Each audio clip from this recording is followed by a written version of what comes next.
Tangan dingin Irjen Fadil Imran berujung penangkapan Irjen Teddy Minahasa. Penulis, Tim Kumparan. Irjen Teddy Minahasa menjadi sorotan karena terlibat dalam kasus peredaran narkoba. Hal ini berdasarkan pengembangan yang dilakukan oleh Polda Metro Jaya di bawah pimpinan Irjen Fadil Imran. Awalnya, kabar penangkapan Teddy diungkap oleh Wakil Ketua Komisi 3 DPR Ahmad Sahroni. Usai mengikuti pengarahan Presiden Jokowi di Istana, Kapolri Listio Sigit Prabowo menggelar konferensi pers di Mabes Polri, membenarkan Teddy terlibat dalam kasus narkoba.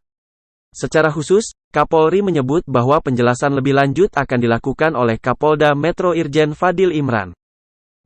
Malam harinya, Irjen Fadil Imran menggelar konferensi pers untuk memberikan keterangan lanjutan terkait kasus tersebut. Ia mengatakan, operasi narkoba menjadi salah satu atensi yang dilakukan pihaknya. Apa yang teman-teman dengar sebelumnya dalam wujud sensitivitas Kapolres mendengarkan pengaduan masyarakat. Kinerja solid jajaran Polda Metro Jaya, kata Fadil, Jumat, 14/10 malam. Fadil mengatakan sempat mengumpulkan dan memberikan arahan kepada jajaran Polda Metro Jaya.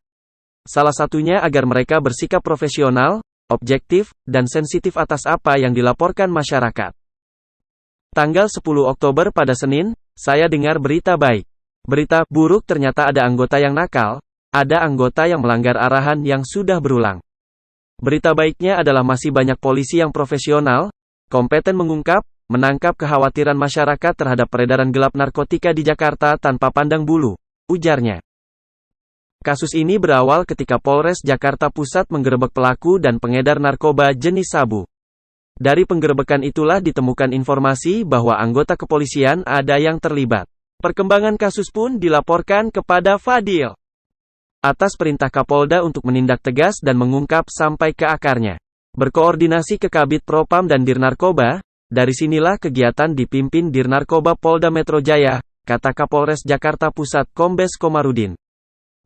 Pada kesempatan itu pula, Fadil menyampaikan apresiasi kepada Kapolres Jakarta Pusat, Dirnarkoba Polda Metro Jaya, dan Kabid Propam Polda Metro Jaya. Yang telah bekerja, terus berbenah apa yang jadi harapan masyarakat. Saya juga berpesan kepada seluruh jajaran jangan berbesar hati. Masih banyak tantangan ke depan, ujarnya. Dari awalnya penangkapan seorang pengedar, terungkap ada 5 polisi yang diduga terlibat jaringan narkotika itu. Termasuk perwira berpangkat Kompol hingga AKBP. Awalnya Ditnarkoba Polda Metro Jaya yang menangkap Kompol Kasranto yang merupakan Kapolsek Kalibaru dan anggota Polres Tanjung Priok Aibtu Janto Situmorang. Dari situ, ditemukan barang bukti 305 gram sabu. Kompol Kasranto kemudian menunjukkan sabu itu diambil dari tersangka Linda Pujiastuti.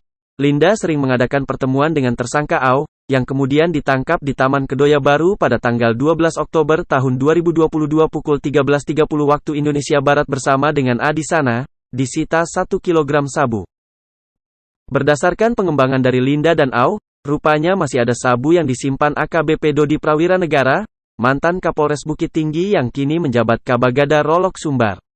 Dari Dodi, diamankan 2 kg sabu.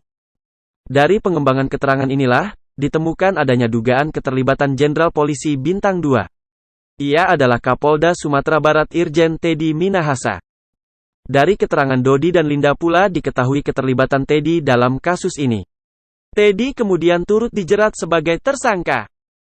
Atas perbuatannya, Teddy dijerat pasal 114 ayat 2 sub 112 ayat 2 Jo 132 ayat 1 UU nomor 35 tahun 2009 tentang narkotika Jo 55 KUHP.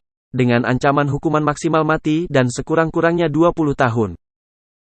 Irjen Teddy Minahasa sudah ditunjuk menjadi Kapolda Jawa Timur pada tanggal 10 Oktober tahun 2022.